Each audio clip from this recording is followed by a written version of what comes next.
बोलो प्रेम से थावे वाली मैया की।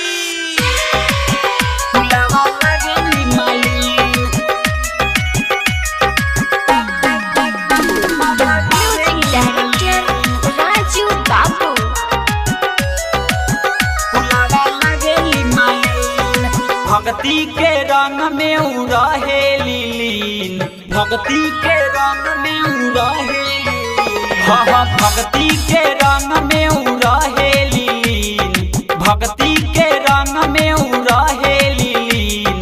होते भोरे फुलावा लावेली मालीन, होते भोरे फुलावा लावेली मालीन। भक्ति के रंग में उड़हे लीलीन, होते भोरे फुलावा लावेली मालीन, होते भोरे फुलावा लावेली मालीन, फुलावा लावेली मालीन। होते भोरे फुलावा लावेली मालीन, फुलावा लावेली मालीन। सबका से ज्यादा मैया होई सुकवार हो, एक बार बेटावा पकह दी उपकार हो, एक बार बेटावा पकह दी उपकार हो। सबका से ज्यादा मैया होई सुकवार हो, एक बार बेटावा पकह दी उपकार हो।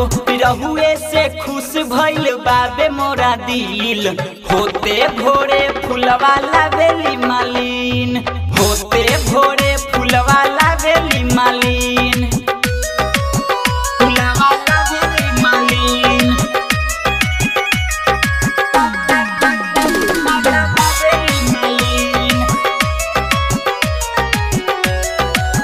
फुलवा लावेली मालीन। बन के पुजारी मैया सभे पूजेला, चंदू महेश्वर औरी शरण में रहेला, चंदू महेश्वर औरी शरण में रहेला। बन के पुजारी मैया सभे पूजेला, चंदू महेश्वर औरी शरण में रहेला। दिल बर दिल्ली पर सोचिया बे नानीन, होते भोरे फुलवा लावेली मालीन, होते भोरे फुलवा लावेली मालीन। भक्ति के रंग में उड़हे लीलीन, होते भोरे फुलवा लावेली मालीन, होते भोरे फुलवा लावेली मालीन। Recording by Dev recording studio Maniyari बाजार।